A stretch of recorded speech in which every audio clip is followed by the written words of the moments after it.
எல்லாருடைய all time ஃபேவரட்டான pizza ரொம்பவே பர்ஃபெக்டாக கிறிஸ்பி அண்ட் சாஃப்டாக இருக்க நான் சொல்லியிருக்க மெஷர்மெண்ட்ஸை ஃபாலோ பண்ணுங்கள். அதுக்கு முன்னாடி வெல்கம் டு அவர் கிச்சன். நம்ம சேனலை புதுசாக பார்க்குறீங்கன்னா சப்ஸ்கிரைப் பண்ணிக்கோங்க. கூடவே இருக்க பெல் ஐக்கானை கிளிக் பண்ண மறக்காதீங்க. வாங்க பர்ஃபெக்டான பீட்சா எப்படி செய்கிறதுன்னு பார்க்கலாம். ஒரு பவுலில் வெதுவெதுப்பான தண்ணி 200 ml, அது கூட 2 டீஸ்பூன் சுகர் சேர்த்து நல்லா மிக்ஸ் பண்ணிக்கலாம். சுகர் நல்லா கரைஞ்சதும் இது கூட 1 டீஸ்பூன் ஈஸ்ட் ஆட் பண்ணிக்கலாம். இதை நல்லா மிக்ஸ் பண்ணி ஒரு 10 நிமிஷம் அப்படியே இருக்கட்டும்.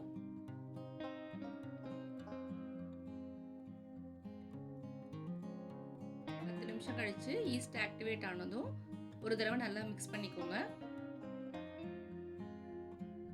ஒரு பேன்ல 300 கிராம் மைதா, கொஞ்சமா சால்ட், 1 டீஸ்பூன் ஆயில் எல்லாம் சேர்த்து நல்லா ஒரு தடவை மிக்ஸ் பண்ணிக்கோங்க.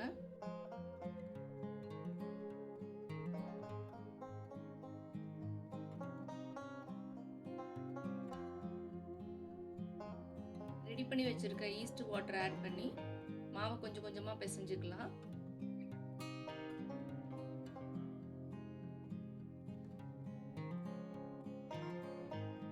மாவை இது போல ரஃபா பிசைஞ்சுக்கோங்க. இதை ஒரு பெரிய பிளேட்ல இல்லைன்னா ஒர்க் ஏரியாவுக்கு மாத்தி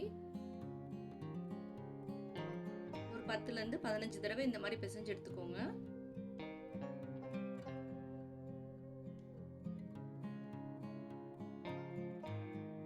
இப்போ மாவு ரெடி ஆனதும் அது மேல லைட்டா ஆயில் தடவி 2 மணி நேரம் அப்படியே இருக்கட்டும்.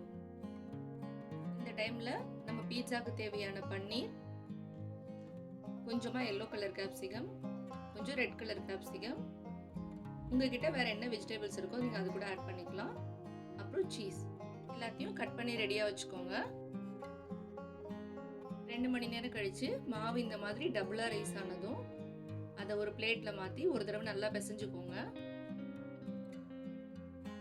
நான் இன்னைக்கு ரெடி பண்ணியிருக்க மாவு வச்சு ஒரு பெரிய பிளேட்ல அப்புறம் ஒரு சின்ன பிளேட்ல பீட்சா பண்ண போறேன்.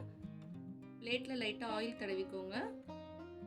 இது கூட ரெடி பண்ணி வச்சிருக்க மாவுல ஒரு பாதி எடுத்து இந்த மாதிரி நல்லா ஸ்ப்ரெட் பண்ணிக்கோங்க. பிளேட்ல எட்ஜஸ் எல்லாம் இந்த மாதிரி லைட்டா பிரஸ் பண்ணி விட்டுக்கோங்க.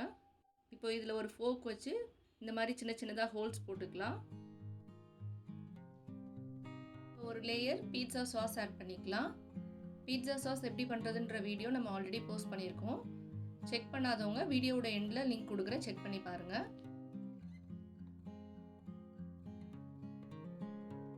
சாஸ் தடவினதும் ஃபர்ஸ்ட் ஒரு லேயர் கொஞ்சமா சீஸ் ஆட் பண்ணிக்கலாம். அப்புறம் இருக்கிற வெஜிடபிள்ஸ் எல்லாத்தையும் ஒன்னொன்னா ஆட் பண்ணிக்கலாம்.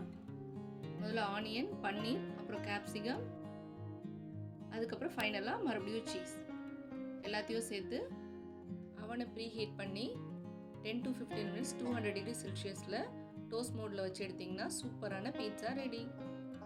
இது கேஸ் ஸ்டவ்ல பண்றீங்கன்னா ஒரு அடிகனமான பேன்ல ஒரு லேயர் உப்பு ஆட் பண்ணி ஒரு ஸ்டாண்ட் வச்சுக்கோங்க.